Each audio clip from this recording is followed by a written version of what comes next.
we're here today at Studio on Vintage Guitars. We've got David Benavides down, Luthier extraordinaire. He's brought down a sack full of amazing Benavides guitars we've had custom made for the store. We've been waiting a while for this. It's super exciting. So David, can you tell us a little bit about your journey to Luthiery?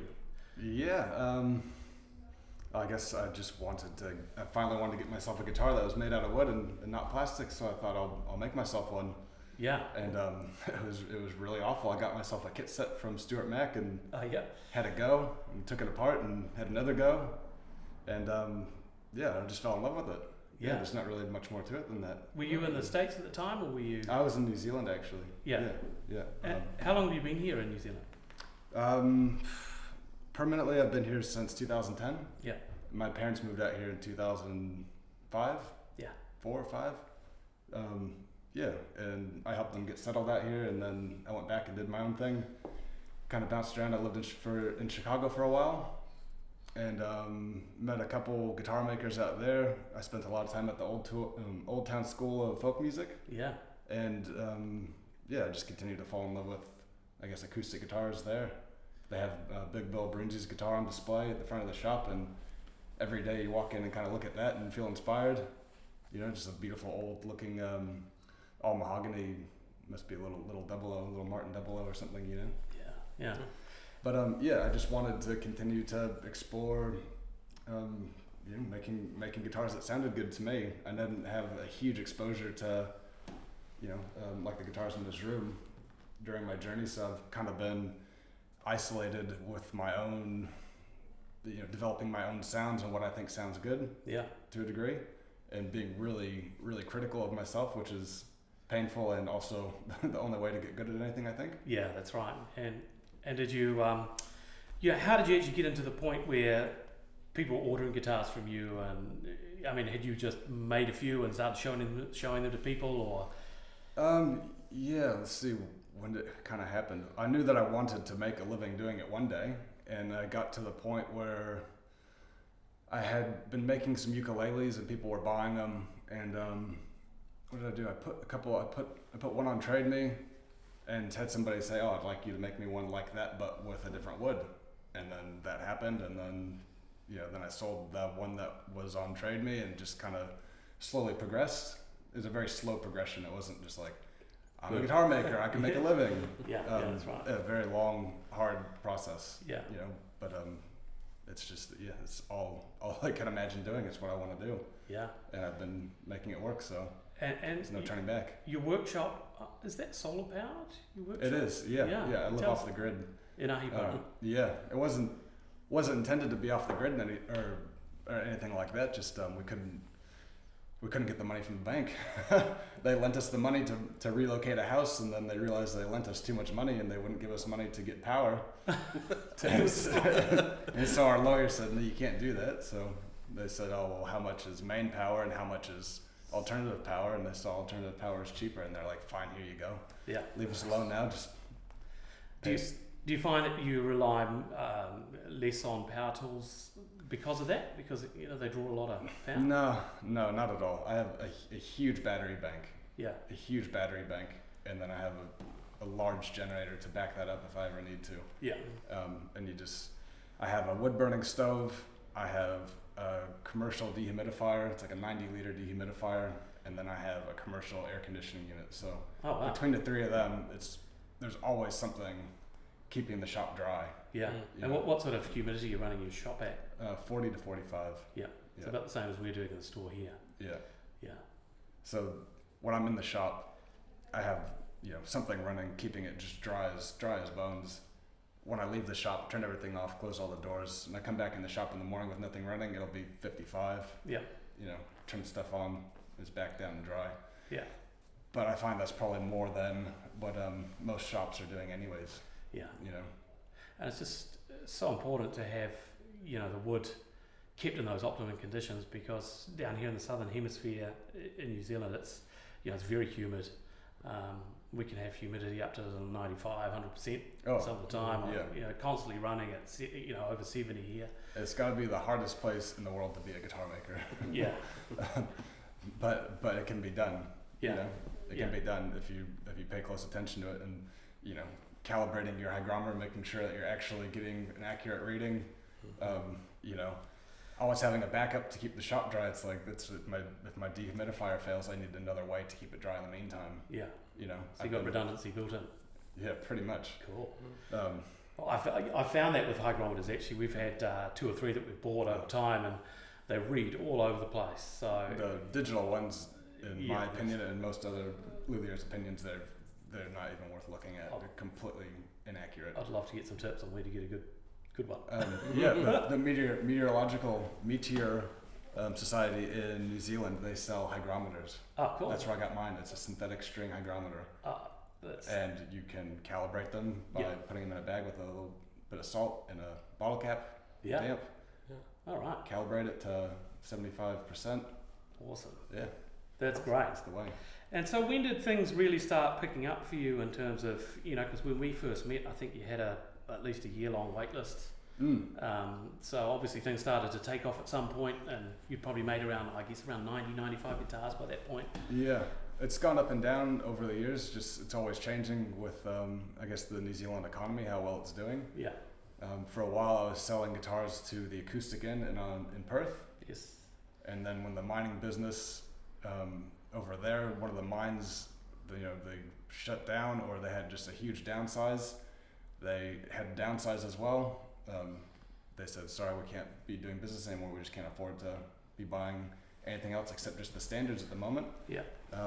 Then I, had to start looking at New Zealand a bit more. I started selling guitars to the rock shop. That went well for a while. Change of hands there. Had different ideas, and just been on my own, kind of just trying to market myself. And there just hasn't been I've never run out of work. No. There's fluctuations in my wait list from 6 months to a year and a half, 6 months. But there's always people that want to get nice guitars in New Zealand. I find the optimum market in New Zealand for me is kind of like the $5,000 to $6,000, $6,500 kind of price range. Yeah. If I can make really fine guitars at that price that are competitive with the best stuff that's available, I find I continue to have business, and I have done. Yeah, and in terms of the process around your guitars, a lot of hide glue, a lot of in terms of your actually let's talk a little bit about your bracing methodology, because we mentioned that last time. Can you give us a little bit of a rundown on how you brace your guitars? Yeah, well, it's pretty standard kind of X-brace design, I suppose. I have it fanned out a little bit below the widest point of the lower bout, and I kind of try to, I guess, emulate the very light bracing of like the early Gibsons that I've always kind of enjoyed, like the L1s and whatnot. So the bracing is really light. Top thickness is quite thin as well, depending on the guitar, obviously. But like my 00 size, the top thickness is graduated from about 2.8 near the sound hole to about 2.5, 2.6 at the most on the edges of the soundboard. Lightly braced X, and then my 2 tone bars that come out from the treble side, they are not parallel, they're just slightly splayed. Yeah. So not a big splay, but to have them parallel creates a huge amount of just very fast pumping transfer of energy through the top of the guitar, and I find it can just create a really strong fundamental that I guess I got tired of hearing, and I wanted to add a bit more complexity to the mid-range and the high end. So I find that's really kind of opened it up to just a number of different kind of frequencies and tonal kind of variations in the guitar. So I have a slight splay in the tone bars, and my finger braces on the guitar, for this size guitar like a Gibson, there's only one finger brace coming off either side of the X brace. I have 2 on the treble side, one on either side of the bridge, and then on the bass side I have one coming out directly from the center of the bridge plate at the X brace. And I find it really lets the bass side be opened up and really free, but keeps the treble side from getting too twangy, and I call it the airplane sound, when it just gets driven too hard, and there's not enough substance there to keep it tame, you know. Mm-hmm. And do you, in terms of scalloping your braces, you do that a little bit with the tap? You're tapping for sound. Yeah, just continually tapping on it and carving it. I'm not one of these modern builders that has all the recording devices and is measuring the frequencies, and I'm not doing that.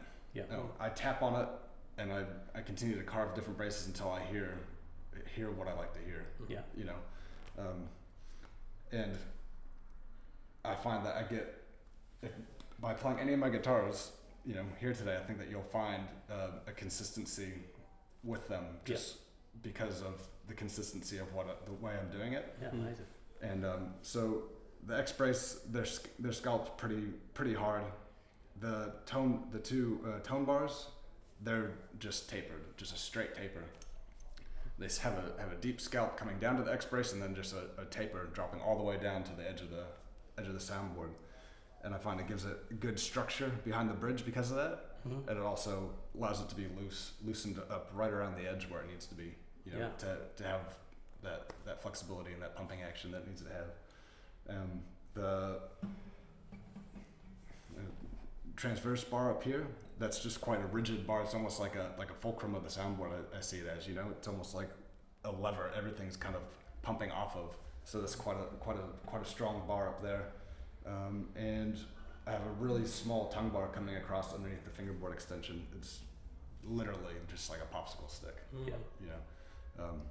I know there's quite a theory about not having that at all and just leaving the guitar loosened up, but the possibility of cracking in there is just not worth it. So I do have that very light brace going across the top. Right. Yeah. And now, so what we've ordered here is really a bunch of vintage series guitars, your so-called vintage series.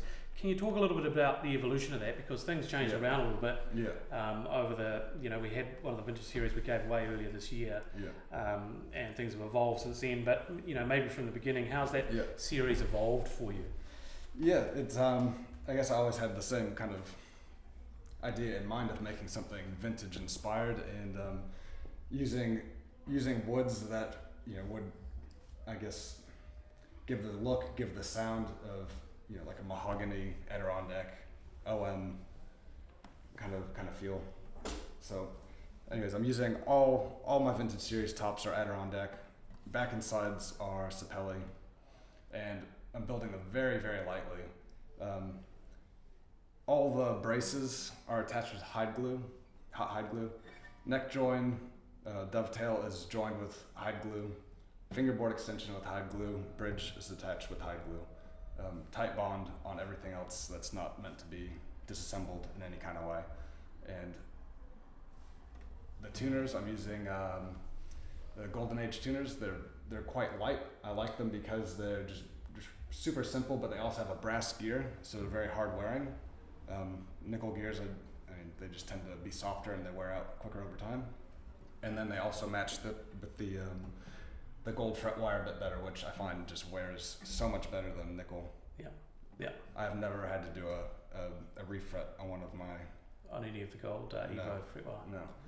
Oh, that's awesome. And the finish? And the finish is nitrocellulose gloss lacquer.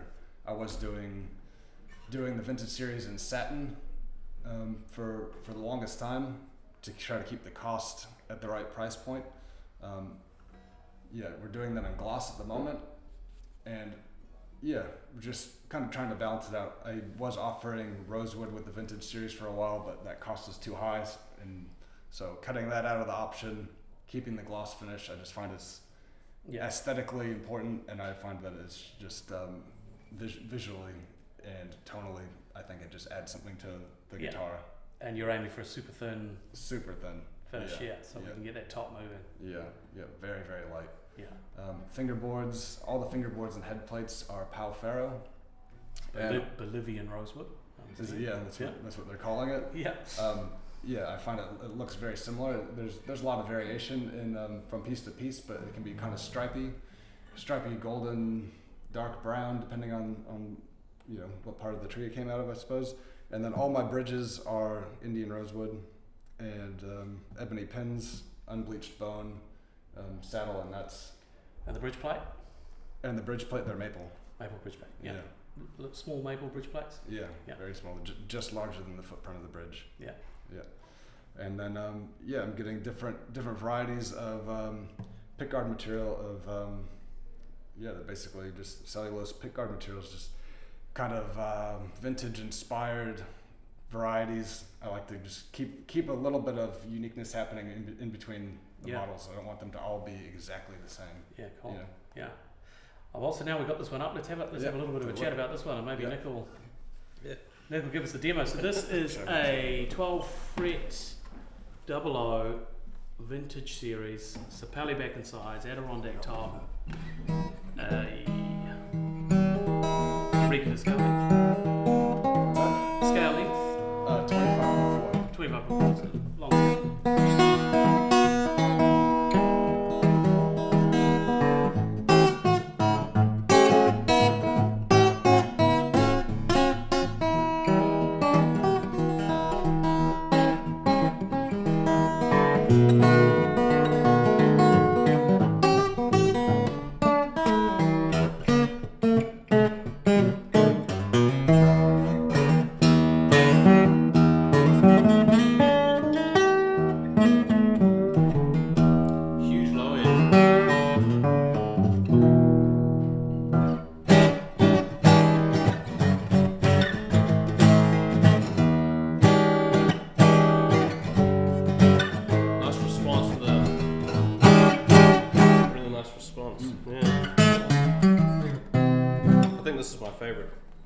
We haven't played the other one. So Sapelli African mahogany, used a lot now by a lot of the major builders, Taylor, Martin. It's appearing a lot of Martin guitars. I'm not sure about the Gibsons, but probably there as well. Yeah.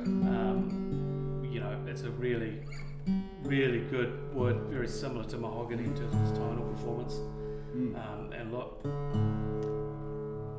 Yeah, and I mean, there's plenty of it around, and even stuff that's been old furniture. Yeah. I've purchased quite a bit from Adam at Allied Luthier recently. I've been using on your next lot. Yeah. And it was in some kind of old, I don't know, sideboard in a dining room or something like that. So like a 60-year-old piece of wood. Yeah. Been a piece of furniture for that long, and he's cut it up, and it's some incredible old wood. It's well aged. So. We'll be building some more guitars with that. Awesome. So this is number 141, the 00. 12 fret. All right. What else we got? All right, so here is the same, but a 14 fret configuration. Here's 14 fret. All right. Yeah.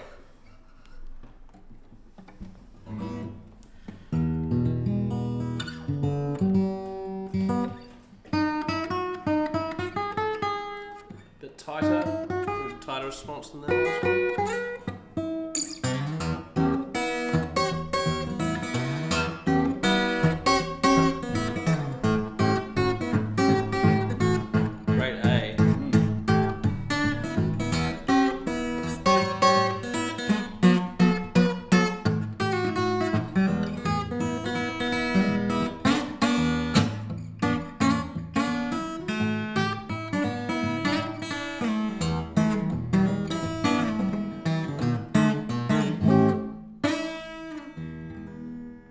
Very nice. So essentially the same, except for the 14 fret neck to the body joint and a different custom style pickguard on this instrument. I mean, naturally because of that, the entire configuration of the braces and whatnot has changed, but essentially, Very cool. But you can feel how light the build is. Let's have a look. How do I help? And that is also with a Sapelli neck, which I'm quite proud of. What I like is that there's a little bit of heft in the neck, and I really, compared to the body, it's super light down here in the body, and I quite like a bit more heft in the neck. Yeah, well that's the Sapelli for you. It is heavier than genuine mahogany, but not so much so that the guitar feels unbalanced. But I also like to build my guitars with it because I feel it helps isolate the vibration to the body instead of absorbing so much of it, And truss rod standard? Yeah, 2-way truss rods.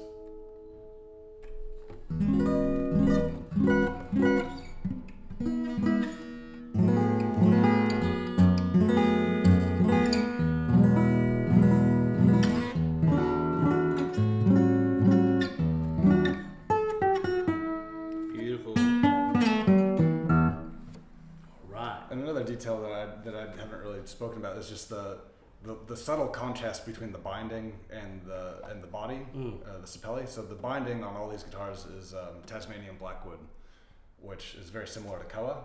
Yeah. And this is grown in Kaitaia, milled by myself and seasoned for the past 12 years.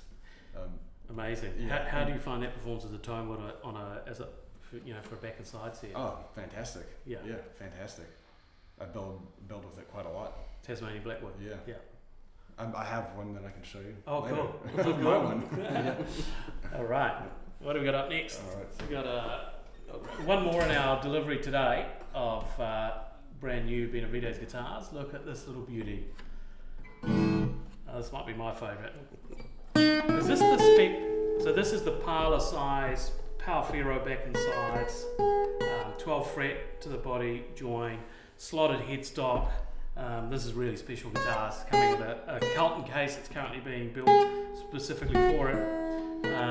What have we got in the rosette here? That's some dark tortoise celluloid. oh, And yeah. so it matches the pickguard. It's beautiful. And we've got a 12 string on order. Is that on this body shape, or have we gone for slightly bigger? I can't recall. We talked about being on this, but yeah, we could design one that's slightly between this and the double O, I think. Yeah, I think that's what we're going to get, like a really amazing couch size 12 string guitar. We've had a few Collings in of that dimension, and they're just absolutely fantastic to play. So we've got one of those on order. Not sure if that'll be out this year, but looking forward to that. But yeah, let's talk about this little bad boy.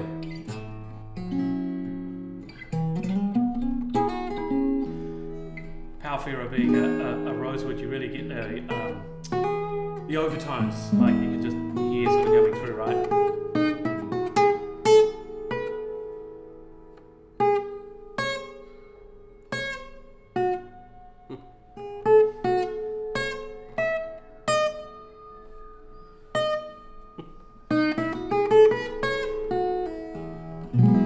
Beautiful. This is Beautiful guitar.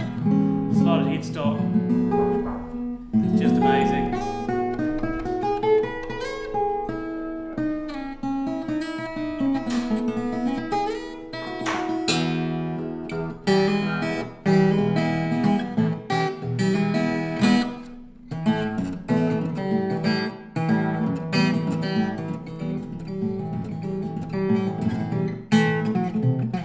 nice. Make it sound good. Oh, it's the guitar that sounds good. Yeah. And that's the Tasmanian blackwood binding. Three-piece, Again. 3-piece back. Oh yeah, 3-piece back. which adds a bit more response to the low end. Makes it a bit solider.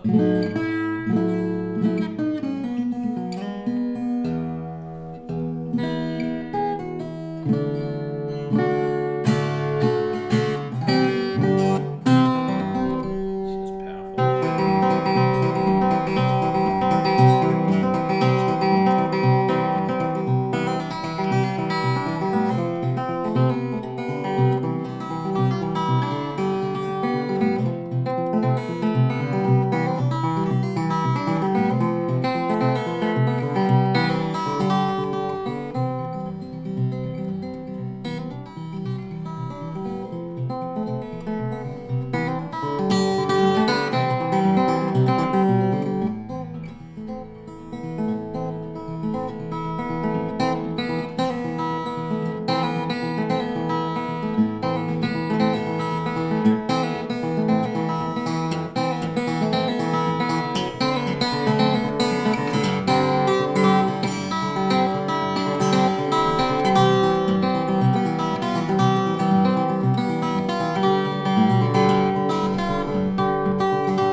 Brilliant. This is my favourite now. Yeah. I'm not sure that one's going to make the website or not.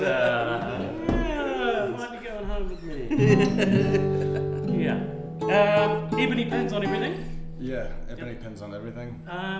Is that standard for what you? Yeah, that's standard now, and the pins are not slotted. They're all solid pins. Oh, solid that pins, fit right. into the Yeah, so you've got little slotted bridge slots there. And I find just that if you look at the setup of my bridge design with the pins, the proximity of the pins to the saddle, the height of the saddle, so the brake angle and everything, I find I'm really, really happy with, and I find it gives so much to the character of the guitar. Yeah. It's not, I'm not a big fan of the extreme height in the bridge saddle. You know, I mean, it's just structurally, I like to build the guitar very light, and so I just find this setup, the radius of the top is about 40. So, you know, having not a super radical radius to the top allows this design to just really flourish. Yeah. It keeps it simple. It allows the saddle to come up or come down if it needs to, because changes in humidity. I don't like to have these hugely high saddles, and then if the guitar goes somewhere drier and it needs to come up, well, it's got to come up even more then. That's not good. You know? And what's that do to the structure of the guitar then, you know? Yeah, and have you experimented with bridge pin materials like I think? I have. I've used heaps over the years. Yeah. I definitely like hard wood. Yeah. Because it's lighter. Over bone. I used bone for a while. Just was more impressed when I had started using some wood pins. I just feel the lightness is just the most important thing. Yeah. In that area, and I find that the ebony or something like snakewood, a nice hardwood, does a really good job with it, especially being that the pins aren't slotted. Yeah. You get a really nice. I think that's a bit of a game changer, isn't it? The solid pin. Cool. All right, let's have a quick look now at we've just received in yesterday on consignment another Benavides guitar. How old would this be, David? I believe this is 2020 from memory. Yep. This is 2020. Yeah, so this is right before I changed my shape to be a bit more reminiscent of the Gibson LO shape. It has just a little bit more roundness up here before in the lower bout. Yep. Besides that, it's pretty much the same. So that's the working.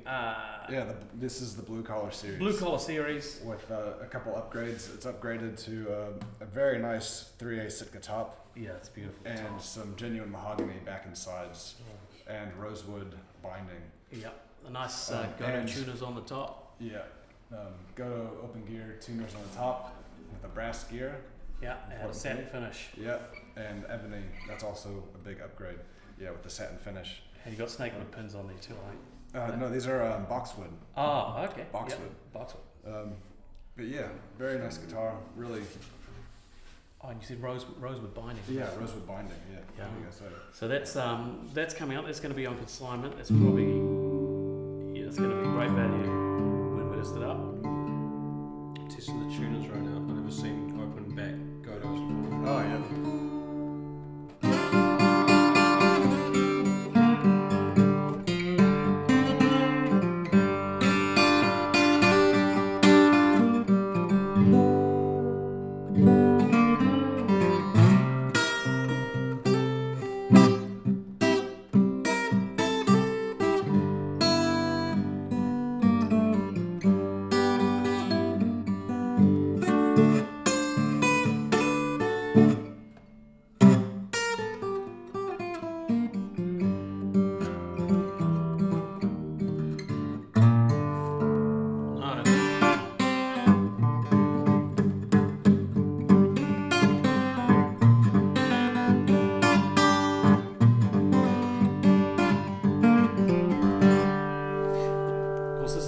Signatures with the 13 fret to the body joint. Yeah.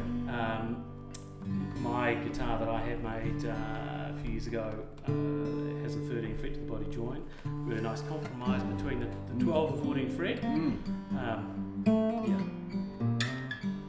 it's probably my favorite neck configuration because you can still access and play the 12th fret much more comfortably, you know. Yeah. So I'm not sure what strings these have come up on. They look like 80/20 bronze. What have we strung everything else up with? We got John Pierce on on the parlor, and I actually used some Martin Foster Bronze 12 to 54s on the other two. Okay, yeah, cool. We've actually got a new, we'll have to show you afterwards, a new range of Optima 24 karat gold strings in. They're made in Germany, and they've got an electroplated 24 karat gold covering, including the top two strings. Wow. And they're amazing. They've got quite a bright tone, but they do not react with your fingers. So they just, I've got a set on at home, and they've been on for months, and they're not tarnished at all. Wow. Yeah, they're quite. That's a huge bonus. They're quite pricey. Yeah. But they're really good and a way better alternative than coated strings. In my opinion.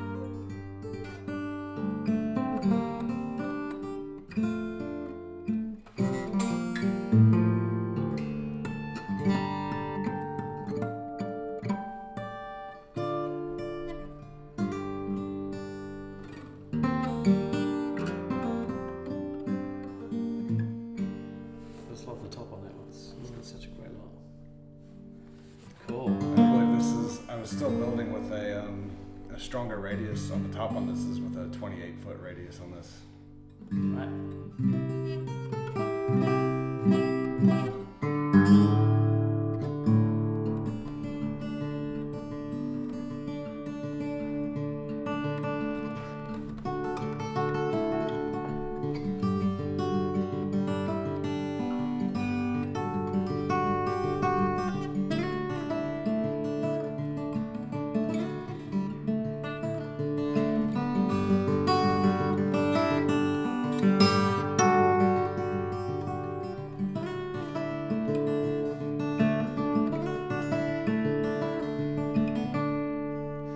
Going to California, but maybe going to a home near you soon, like.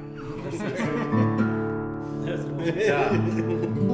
And look, we've got one more here today that Dave's brought down. There's a custom order for another client. Sadly, not ours and not available, but man, is she a looker. If you've been following David on Instagram, you've probably seen this beauty in the build process.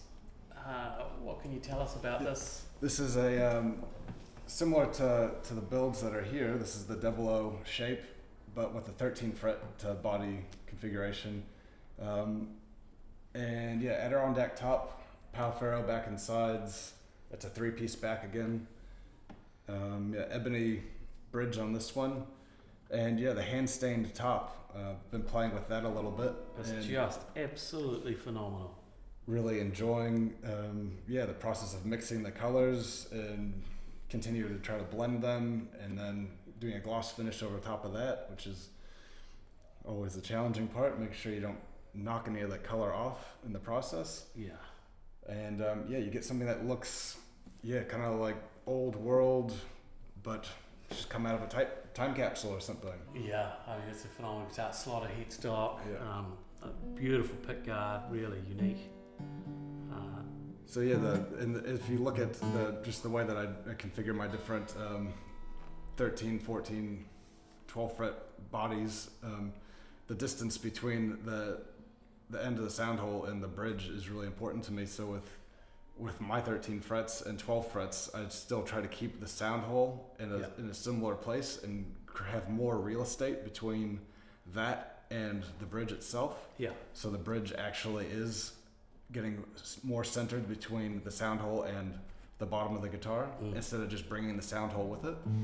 And I find you get just some more of that openness that we like to hear in shorter necks, I suppose.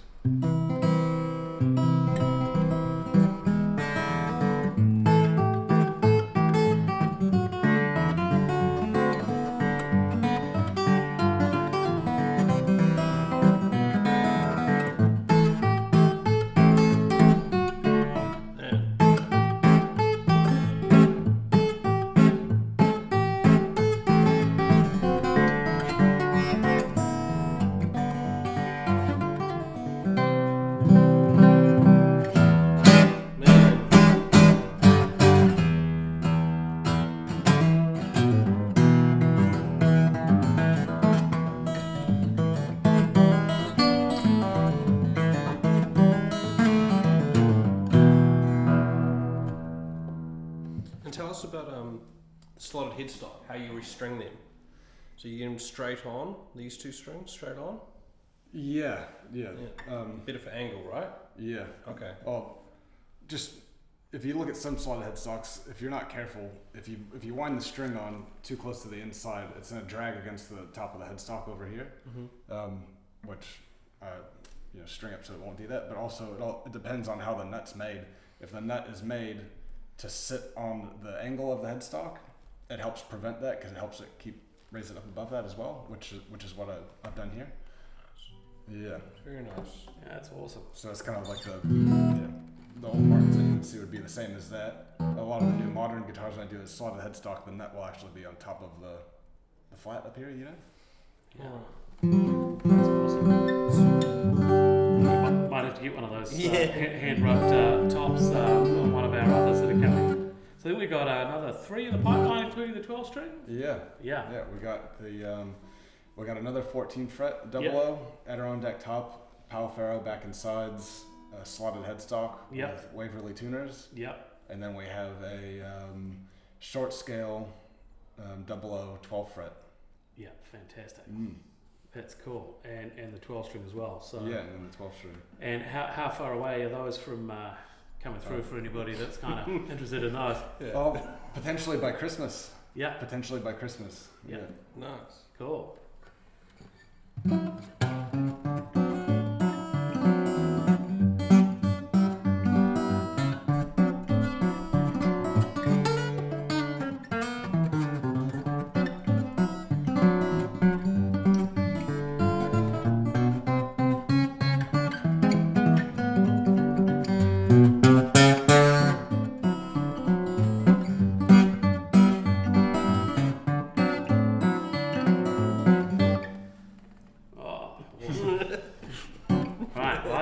That's probably a bit of a wrap. So thanks so much, David, for coming on camera and talking to us about your guitars and your process and history.